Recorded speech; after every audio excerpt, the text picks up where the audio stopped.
Nah, Terus kalau ini kan dia sebagai nasabah, kamu minjam uang dan ditagih karena batas waktunya udah habis, minjam 10 juta, ditagih, nggak mau bayar kan, belum ya, punya uang, ngakunya belum punya ya, uang, malah dia mau pinjam lagi.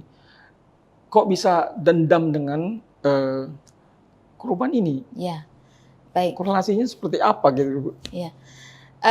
Bapak dan Ibu Tribuners dan Pak Hanafi, Iya, yang kita paham bahwa di Indonesia ini ya, ketika kita ada tunggakan iya, dalam hal finansial hmm, ataupun kita ngambil barang, kemudian lewat waktu bayar, iya, ngambil uang lewat iya, waktu bayar, hmm, biasanya itu pihak daripada finansial, iya, finansinya itu menggunakan jasa ketiga, hmm, jasa pihak ketiga ketiga, untuk bertugas untuk menagih. Biasanya seperti itu. iya, Apakah menagih secara langsung ah, ataukah menagih melalui telepon, by iya, phone tadi. iya, Nah, yang kita paham juga bahwa terkadang mereka itu melakukan tugas mereka karena mereka juga kepengen supaya tugas mereka selesai, mereka dapat honorarium, iya, mereka dapat bayaran.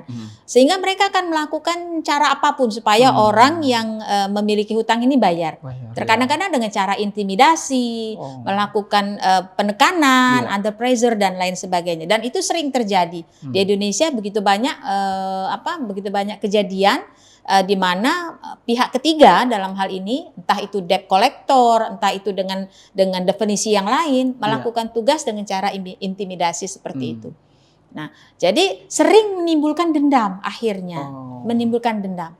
Nah, yang kita tidak paham kan bagaimana cara iya, si korban itu menjalankan tugasnya. iya, Sampai hari ini yang saya dengar bahwa aparat penegak hukum belum bisa memastikan proses dari si korban itu menagih, iya, menjalankan tugasnya. iya, iya, Apakah dilakukan memang langsung ketemuan atau bisa dilakukan dengan cara by phone, di telepon dan lain sebagainya.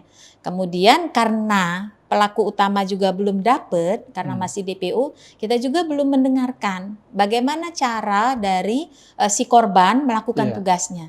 Nah, tapi kalau saya berpendapat bahwa pasti ada suatu hal yang membuat si pelaku ini sakit hati.